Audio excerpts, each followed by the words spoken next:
Hi everyone, April Armstrong with the Day One Executive, coming to you today from the home of the Nittany Lions, Penn State University, where I spent the morning in a room filled with leaders thinking about tomorrow's transportation system, specifically the challenge of moving people. And it struck me that this challenge of moving people is not unique to the transportation sector. In fact, a recent survey that asked the question, what do you do at work, of more than 9,000 people all around the world in a vast array of professions, found that most of us are spending nearly 40% of any given day moving people. In other words, influence. The more you can master your skills as an influencer, or as I like to say, a WINfluencer, the higher you'll rise and the greater the impact you will have in the world. Now, there are three big mistakes that I see people make when it comes to influence. Mistake number one is approaching the influence conversation with all of the reasons that you think or you know that what you're asking the person to do is a really good idea, why they should want to do what you're asking them to do. When the fact is, research shows that people do things for their reasons, not ours. Mistake number two is mixing influence appeals.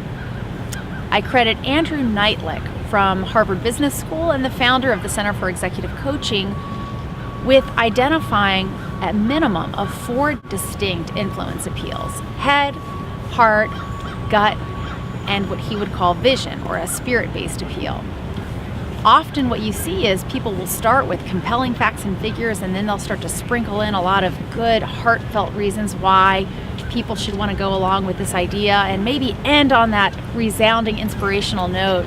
And the fact is, mixing appeals confuses your influence target.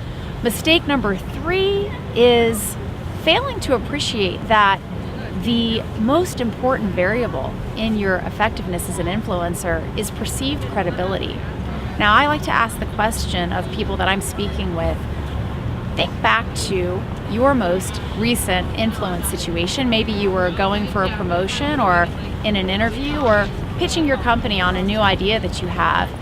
How much time did you spend preparing for that conversation? And what I find time and again is that people spend, most of us, more time watching yesterday's football game or doing our hair in the morning than preparing for that important influence conversation. Now that we know the 3 mistakes to avoid that can keep you from your fullest WINfluence abilities, let me introduce you now to a simple 3-step formula that can help you put the win in your WINfluence. The W stands for wonder. Remember to wonder, what is it that would cause this person to want to do what I'm asking them to do? How can this person win also in this exchange? The I stands for identify. Identify the most appropriate influence appeal and then stick with it. And only if and unless and until you can see that that appeal is not working, do you then pivot. The N in the formula is really more of a hominin, and that stands for invest. Invest the necessary time in preparing for your influence conversations so that you can step fully into that conversation with legitimate credibility. Now, you can find more tips like this on the Day One Executives Facebook page, and I hope that you'll also consider following us on Twitter. Look for us at a college campus near you soon, and look for our new book, The Day One Executive, coming out in the new year.